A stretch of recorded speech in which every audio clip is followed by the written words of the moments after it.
안녕하십니까.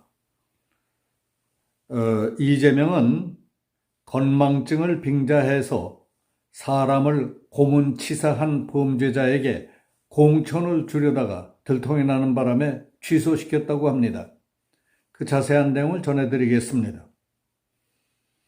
더불어민주당 이재명 대표의 건망증 리스크가 내년 총선에서 국민들을 위협하는 요인으로 부상하고 있습니다. 민주당은 비인간적인 고문치사 사건의 배후 인물로서 유죄 판결을 받은 사람을 내년 총선 적격자로 판정했다가 보수 언론들이 이를 비판하자 적격자 발표를 취소했습니다. 그리고 업무상 실수였다는 게 이재명 대표와 민주당 측의 해명입니다. 하지만 이 같은 해명은 전혀 납득하기 어렵습니다.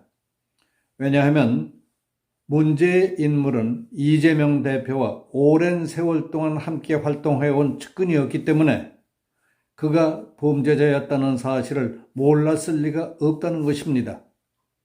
더욱이 지난 8월 이재명 대표 특보단으로 발표됐을 때에도 고문치사 범죄자를 내년 총선에 출마시키려고 특보단에 포함시켰다는 비판을 받았습니다.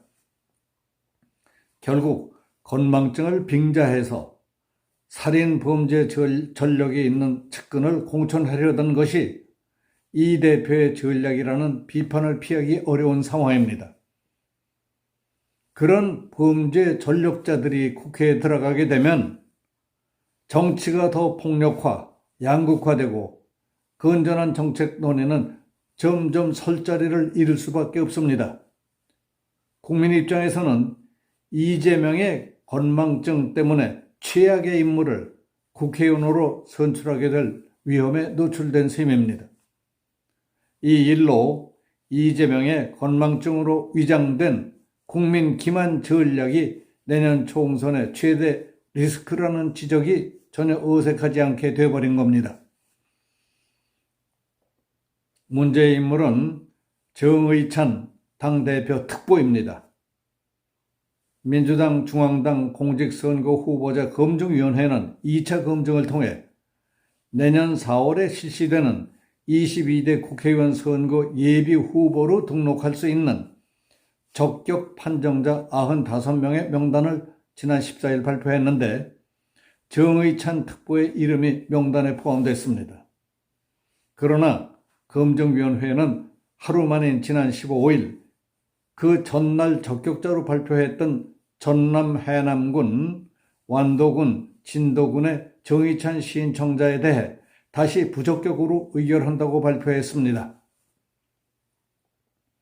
적격자 발표 이후 언론 등이 제기한 문제에 대해 다시 회의를 열어 검토해 보니 특별 당규에 예외 없는 부적격 사유에 해당하는 범죄 경력에 해당하는 것으로 확인됐다는 설명이 있었습니다. 민주당 특별 당규인 제22대 국회의원 선거 후보자 선출 규정에는 치사 등 강력범죄를 저지른 후보에 대해서는 검증 과정에서 부적격 처리를 하도록 규정되어 있습니다. 검증위원회가 하루 만에 결정을 번복한 것은 조선일보 등 보수 언론들이 정 특보가 가담했던 1977년 이종권 고문치사 사건을 문제 삼았기 때문이었습니다. 이 사건은 한 청년 산하 남청년 간부들이 일반인인 25살 이종권 씨를 경찰 불락지로 몰아서 전남대에서 쇠파이프로 폭행하고 고문해 숨지게 했던 끔찍한 사건이었습니다. 당시 정 특보는 남청년 의장이자 조선대 총학생회장이었습니다. 그는 폭행을 지시하고 은폐한 혐의로 재판을 받았습니다. 정 특보는 당시 1심에서 징역 6년, 2심에서는 징역 5년에 벌금 2천만 원을 선고받았습니다. 법원이 정의찬의 상해 치사 범죄 혐의를 인정한 것이었습니다. 그러나 2002년 김대중 정부에서 사면 복권됐고 지난 대선 때에는 이재명 캠프 선거대책위원회 조직본부 팀장을 맡았습니다. 이재명 대표 측근 그룹에 포함됐던 것입니다. 검증위원회는 고문치사 범죄를 저지른 정특보에 대해 당초 적격 판정을 내린 데 대해 워낙 자료가 많아서 실수했다. 곧 재검증하겠다고 해명했습니다. 검증위원회 위원장인 김병기 수석사무부총장은 저희가 잘못한 거다. 오히려 언론에서 알려줘서 고맙다고 말할 정도로 당황해하는 분위기였습니다. 이재명 대표도 15일 국회에서 기자들이 정특보 검증 통과에 대해 질문하자 재논의해 처리해야 될 사안이다. 규정을 잘못 본 업무상 실수가 아닌가 싶다고 말했습니다. 하지만 이 같은 이 대표의 해명은 국민 기만에 불과하다는 지적입니다. 정특보가 지난 8월 임명장을 받은 사실이 알려진 뒤 국민의힘은 고문치사 사건 연루자가 내년 총선 출마를 준비한다며 비판한 바 있었습니다. 여당이 이미 4개월 전에 문제점을 지적했는데 민주당 검증위원회만 잊고 있었다는 주장은 국민을 바보로 알고 버리는 기만극에 불과하다고 볼 수 있겠습니다. 이 대표는 지난 8월 16일 국회 당대표실에서 비공개로 특보단 9명에게 임명장을 수여했습니다.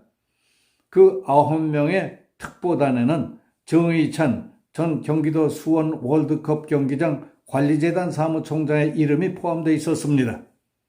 국민의힘은 정특보 등 문제 인물들이 특보단에 임명된 사실이 뒤늦게 알려진 뒤에야 정특보가 가짜 대학생을 경찰 불악지로 의심해서 집단 폭행과 고문 끝에 죽인 사건으로 징역형을 선고받았던 사실 등을 지목하면서 이재명의 사당화를 맹비판했습니다.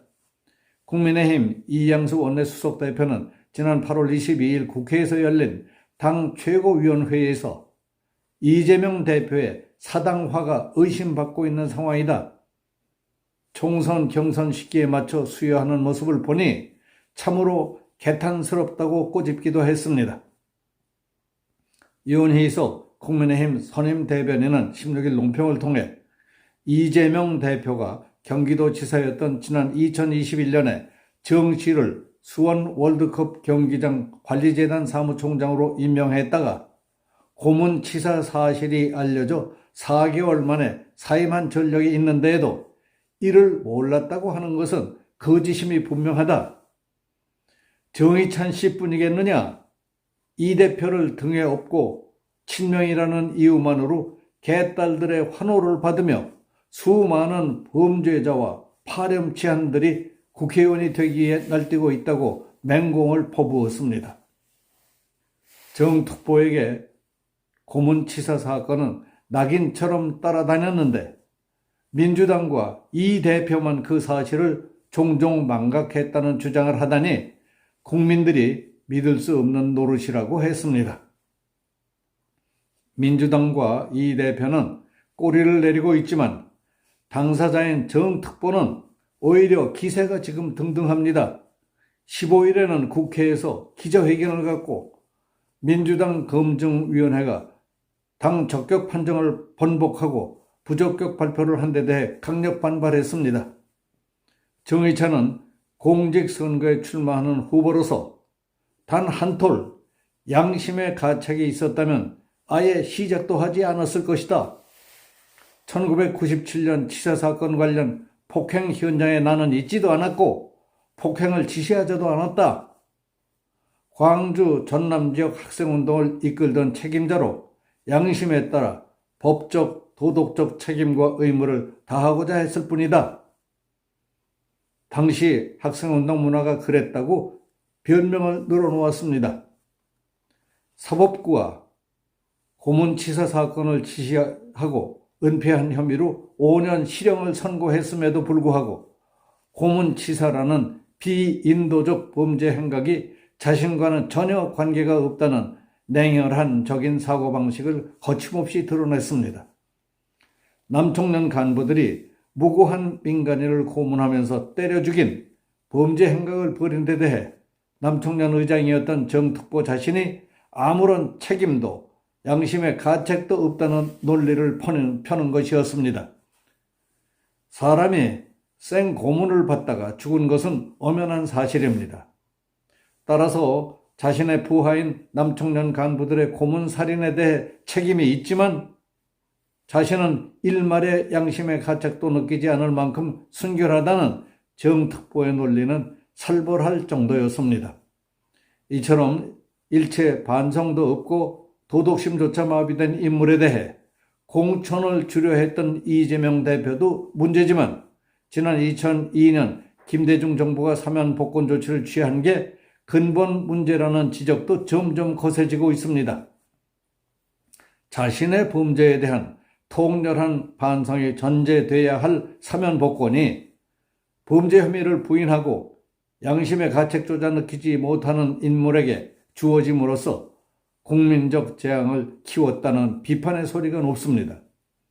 그런 파렴치한 범죄 전력자들이 국회에 들어가게 되면 정치가 더 폭력화되고 양극화되고 건전한 정책 논의는 점점 설 자리를 잃을 수밖에 없지 않겠습니까?